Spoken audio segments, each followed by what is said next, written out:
So magandang gabi mga kapanalig. Ngayong gabi ay sakay tayo sa ating bisikleta upang pumadyak tayo papunta sa bayan ng San Jose, Batangas. Naisipan natin magbisikleta kasi ilang araw na tayong hindi nakakapagbisikleta mga kapanalig. Naisipan ko na rin pumadyak upang maging malakas ang ating katawan.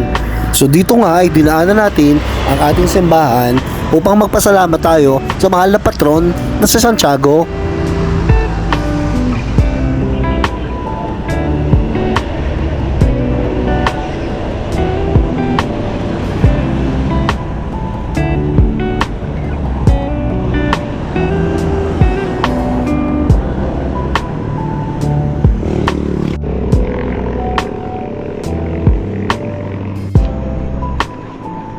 San Jose lang, balikan. At dito nga ay may nakakilala sa atin at tinanong kung pasaan tayo.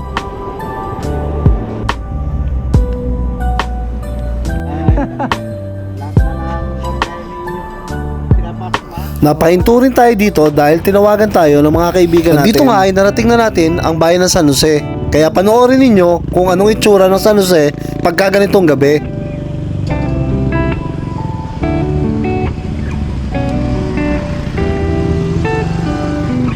Kukunti na pala ang mga tao ngayon dito. Nung tumingin ako sa aking orasan, gabi na pala. Kaya medyo binilisan ko ang padyak upang makabalik tayo agad ng mabilis.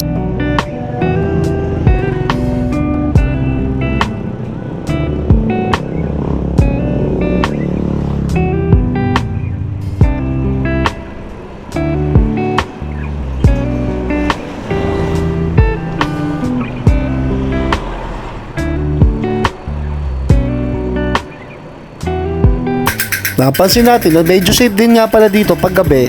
May mga pulis kasi nagbabantay sa tabi ng daan. Kaya sabi ko wala namang problema, safe ngayong gabi.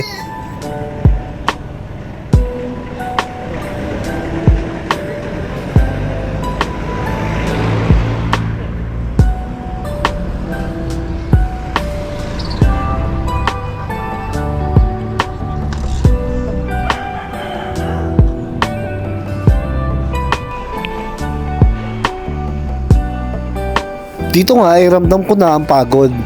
Medyo hinihingal na tayo dito kasi malayo din naman ang tinakbo natin.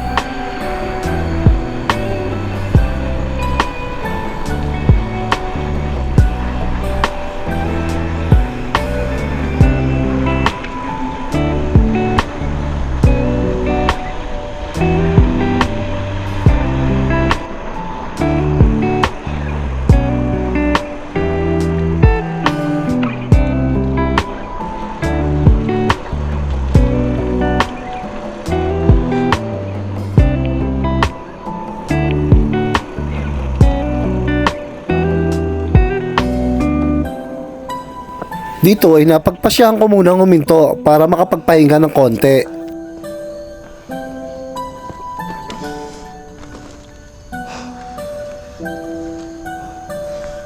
Guys, magpapawis ako. Dito tayo ngayon sa tulay ng San Jose. Ito yung bike natin. Ayan, gamit natin.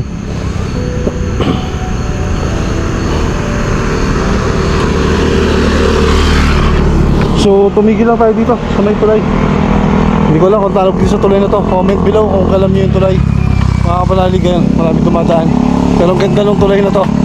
So, lamig ngayon dito sa bayan ng San Jose. At, ayun, sobrang pagod na rin. Malamig pero pinagpawisan ako. Ganda ng tulay, oh. Ayan guys, oh. Diba? So, sana po okay kayo lahat. Tatapusin ko lang to dito and then pauwi na rin ako. Siguro mga 8 kilometro pa bago ako makauwi sa bahay. So sa inyo po, maraming salamat. And keep safe everyone. Magandang gabi. Love you all.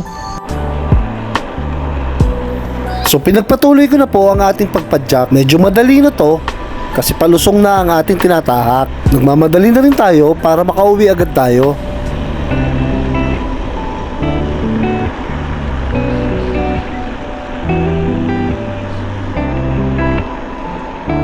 Di nga nagtagal ay nakarating na tayo sa bayan natin muli. Maraming salamat po sa ating mahal na Panginoon at binigyan tayo ng lakas upang makabalik ulit tayo. nang matiwasay at wala naman nangyari sa ating aberya. Salamat po sa ating Panginoong Hesukristo.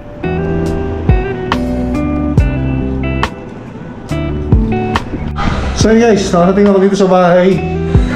Pagod din, no? Yung konting tilakbo na yun, napagod din kasi medyo paon din yun. So, ito, bigyan ko kayo ng vlog sa mga susunod nating mga araw. Ito yung motor, ito yung bisikleta natin. So, siya nga pala, may tumutunog dito sa bisikleta ko. Pero nung malinis ko yung kadena at yung sprocket na wala. So yun, tip lang sa mga kapanalig, pag merong lagutok, linisin nyo yung kadena kasi baka madumi na. Thank you and bye-bye. Good evening sa inyo.